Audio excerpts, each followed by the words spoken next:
Fala pessoal, beleza? Aí pessoal, uma dica legal aqui para que vocês, quando tem muito capacitor de baixa capacitância e uma tensão razoável, você pode utilizar ele ligado dessa forma aqui, tá? Então, se você tiver um capacitor de 35, como é o caso, você pode ligar ele em série. Se aqui for de 2 e de 2, se você for utilizar ele, ele vai ter um micro. Porém, se você tiver 35 volts, você pode botar até 70 volts nele, sem problema. Beleza, pessoal? É uma dica importante. Aqui no caso eu estou usando capacitor de 2.200, ligando 2 em 2, como você viu aqui. Você vai ter capacitor de 1.100 micro por 70 volts, ok?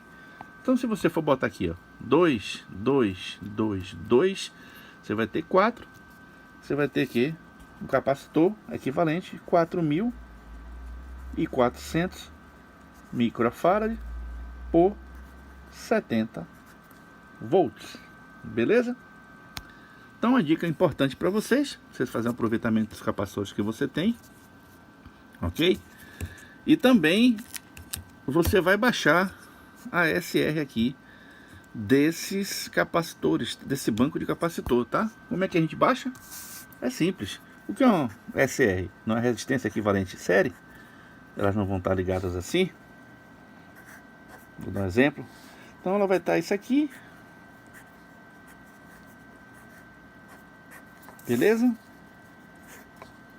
Então o que vai acontecer aqui? Vou ter um capacitor aqui de 10 e outro de 10. E a resistência aqui de 1 e aqui de 1. A resistência equivalente.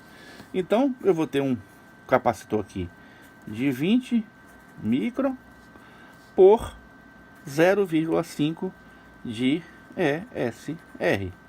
Vocês entenderam como é que funciona?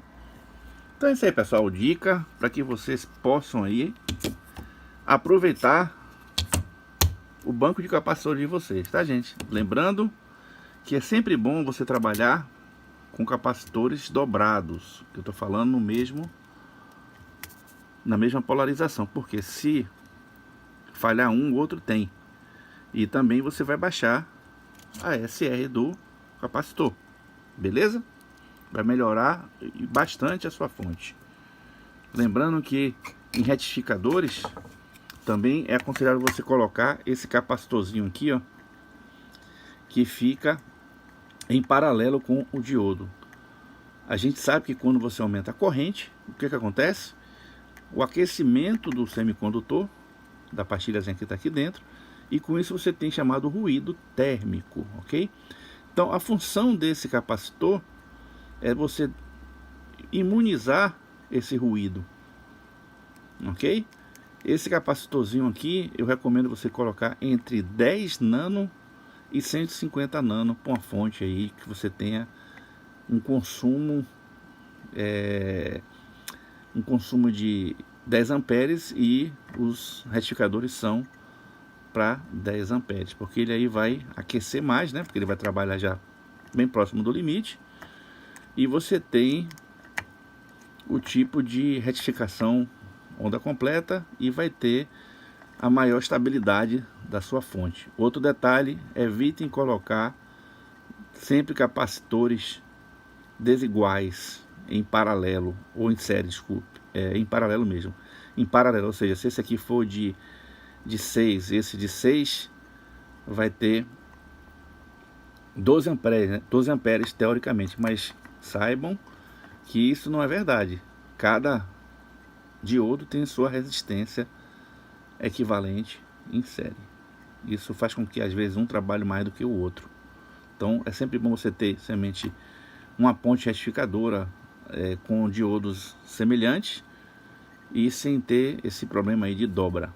Normalmente quem utiliza esse tipo de artifício, tá? A gente sempre coloca como o diodo para suportar picos de correntes excessivas e não para ser uma corrente constante. Então, se você for fazer uma fonte de corrente constante, ou seja, o consumo seja constante, utilizar sempre diodos um pouco maior do que a carga consuma. Então, vamos supor que eu quero montar aqui uma fonte para amplificador que vai ter um consumo de 5 amperes, então eu vou utilizar normalmente diodos de 10 amperes, ok? E para evitar que sobrecarregue em picos, eu coloco normalmente, eu dobro a quantidade de diodos, porém sendo do mesmo tipo, tá? Do mesmo lote, e sempre ter o cuidado de medir a SR deles, tá? Para você ter uma equivalência e não ter perda aí, ou seja, um trabalhar mais do que o outro, porque não vai ser dividido, ok?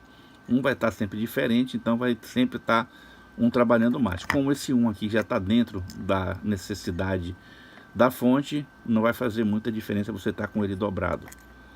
Então, gente, isso aqui é a dica que eu passo para vocês. Sempre observar a SR aí dos capacitores, dos diodos, capacitores eletrolíticos, que normalmente os SR aqui os capacitores de poliéster não mudam durante um tempo. Então é isso aí, pessoal. Muito obrigado aí por assistir os vídeos. Dá aquele joinha que vocês sempre fazem de praxe. E quem não gostou, dá o joinha também para ajudar o canal. E coloca aí suas considerações para que a gente possa melhorar os vídeos, né? Para que vocês possam sempre estar acompanhando e gostando aí do canal. Quem tiver alguma ideia, tiver alguma dúvida, pode colocar aí também na descrição, abaixo da descrição, nos comentários, para que a gente possa fazer um vídeo específico, tá? Então, o que a turma aí estiver precisando, eu puder ajudar, estamos aí firme e forte, tá, pessoal? Aquele abraço e até a próxima!